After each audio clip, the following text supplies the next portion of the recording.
शिवजयंती आहे तिथीनुसार मोठ्या जल्लोषात साजरी केली जात आहे। मात्र या शिवजयंती उत्सवामध्ये मनसे आणि शिवसेना एकत्र आलेले आपल्याला पाहायला मिळतात। दोन्ही पक्षाचे लोकप्रतिनिधी असतील, पदाधिकारी, कार्यकर्ते, नेते सर्व एकाच व्यासपीठावर दिसून येतात। आज छत्रपती शिवाजी महाराजांची तिथीनुसार जयंती आहे आणि छत्रपती शिवाजी पार्क येथे दरवर्षी मनसेतर्फे छत्रपती शिवाजी महाराजांची जयंती उत्सव साजरा करण्यात येतो आणि त्या कार्यक्रमाला माननीय राजसाहेब ठाकरे नेहमी उपस्थित असतात आणि आजही ते या ठिकाणी या कार्यक्रमाला उपस्थित होते। त्यांनी छत्रपती शिवाजी महाराजांना या ठिकाणी वंदन केलेलं आहे आणि मलाही या ठिकाणी त्यांच्या समितीतर्फे आमंत्रित करण्यात आलं होतं। म्हणून मी आणि आमदार आणि आमचे सर्व शिवसैनिक आज या छत्रपती शिवाजी महाराज जयंती उत्सवात आम्ही सहभागी आहोत आणि संपूर्ण महाराष्ट्राने देशभरात आज उत्साहाने आनंदाने छत्रपती शिवाजी महाराजांची जयंती साजरी होत आहे आणि आजच्या या जयंतीला एक वेगळं महत्त्व आहे। शिवसेना आणि मनसेच्या एकत्रित्या आज अमृत नोनी आर्थो प्लस ये एक प्रूवन फॉर्मूला, इसमें मौजूद नोनी फल के गुण और आयुर्वेदिक जड़ी बूटियां शरीर को जरूरी पोषक तत्व देने के साथ साथ हड्डियों और जोड़ों के घिसने, उनमें होने वाले सूजन और दर्द को रोकने में मदद करता है। दर्द मुक्त जीवन के लिए अमृत नोनी आर्थो प्लस जयंती या ठिकाणी साजरी करण्यात आलेली आहे। मनसेचा महायुतीमध्ये प्रवेश झालेला आहे, त्याचे हे पडसाद जे आहेत जमिनीवर देखील एकत्र शिवसेना मनसे एकत्र आपल्याला पाहायला मिळतात। सहभागी झाली आहे अद्यापर्यंत ऑफिशियल डिक्लेरेशन झाले नाही किंवा संयुक्त पत्रकार परिषद झाली। मनसे प्रश्न असा होता की शिवसेनेच्याच काही जागा त्यांना देण्यात येणार आहेत असं सांगितलं। मनसेचा महायुतीतला सहभाग हा लवकरच भारतीय जनता पार्टीचे वरिष्ठ पदाधिकारी, शिवसेनेचे मुख्यमंत्री आदरणीय एकनाथ शिंदे साहेब, आदरणीय अजितदादा पवार आणि आदरणीय देवेंद्र फडणवीस साहेब या संदर्भातला निर्णय घोषित करतील। परंतु आम्ही यापूर्वीच शिवसेनेच्या वतीने आमची भूमिका स्पष्ट केलेली आहे।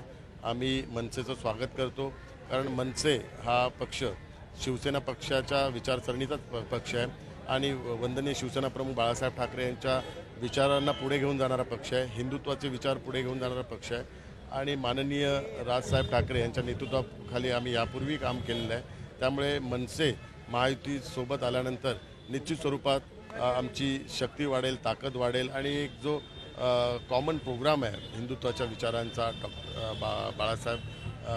शिवसेना प्रमुख बाळासाहेब ठाकरे यांच्या विचारांचा जो वारसा आम्ही पुढे घेऊन जातो आहे तर तो पुढे घेऊन जाण्याकरता दोघे एकत्रित आलं तर निश्चित स्वरूपात आम्हालाही मदत होईल आणि एक ताकद निर्माण होईल आणि जे आदरणीय प्रधानमंत्री नरेंद्र मोदीजींच्या नेतृत्वाखाली विकसित भारतचे जे स्वप्न आहे ते स्वप्न पूर्ण करण्याकरता महायुतीतल्या सर्व घटक पक्षांच्या माध्यमातून एक NDAची ताकद निर्माण होते। मनसेचे राज ठाकरे यांच्यासोबत तुमची चर्चा देखील इथे झालेली पाहायला मिळते, काय चर्चा झाली? लोकसभा निवडणुकीसंदर्भात काही झालं का? नाही, आज कुठलीही चर्चा झाली नाही। आदरणीय राजसाहेबांना मी छत्रपती शिवाजी महाराज जयंतीच्या शुभेच्छा दिल्या, बाकी त्या व्यतिरिक्त कुठली चर्चा झाली निवडणुकीच्या तोंडावरती अनेक हालचाली घडत आहेत। असं म्हटलं जात आहे की भाजपाने शिवसेनेच्या काही खासदारांचा सर्वे केला, तो सर्वे निगेटिव्ह आलेला आहे आणि त्याच्यामुळे जे सध्याचे खासदार आहे अनेकांची तिकीट कापली जाणार आहेत। गेले कित्येक दिवस प्रसार माध्यमांच्या माध्यमातून शिवसेनेच्या विद्यमान खासदारांच्या बाबतीत खोट्या बातम्या पसरवल्या जात आहे। तर माझी आपणाला विनंती आहे की शिवसेनेच्या विद्यमान खासदारांच्या बाबतीत कुठलाही सर्वेच्या संदर्भातला विचार झाला नाही।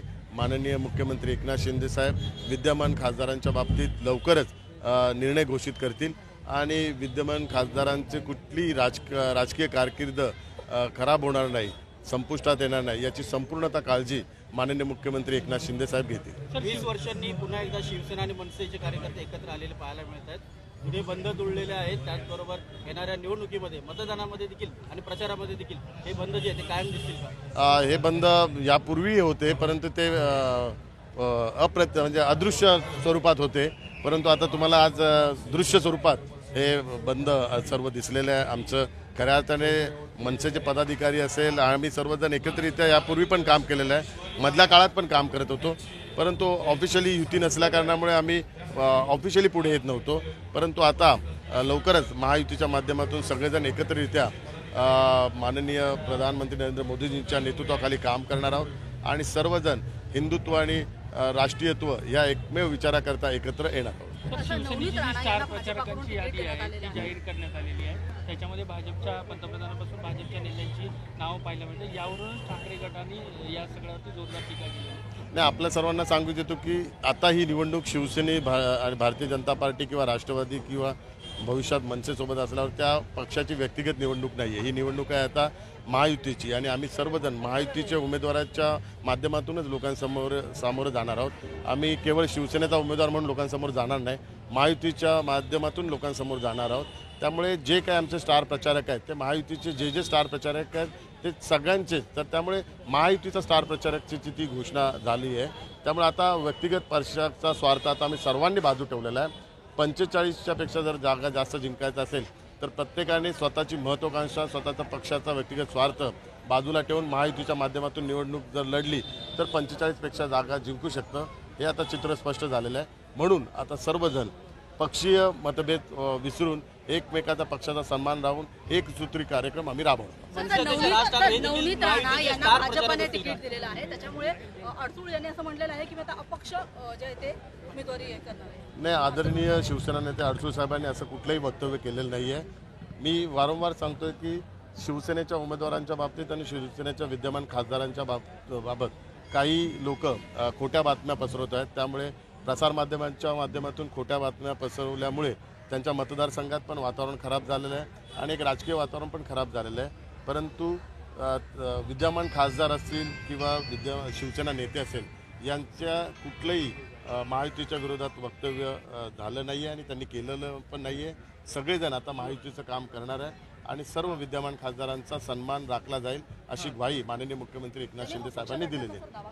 असं कुठेच बोललेलं नाही. कालही त्या बैठकीला होते वर्षा बंगल्यावर आणि कालही त्यांनी माननीय मुख्यमंत्री साहेबांबरोबर बैठक झाली नाही. असं कुठलीही त्यांनी वक्तव्य केलं नाही.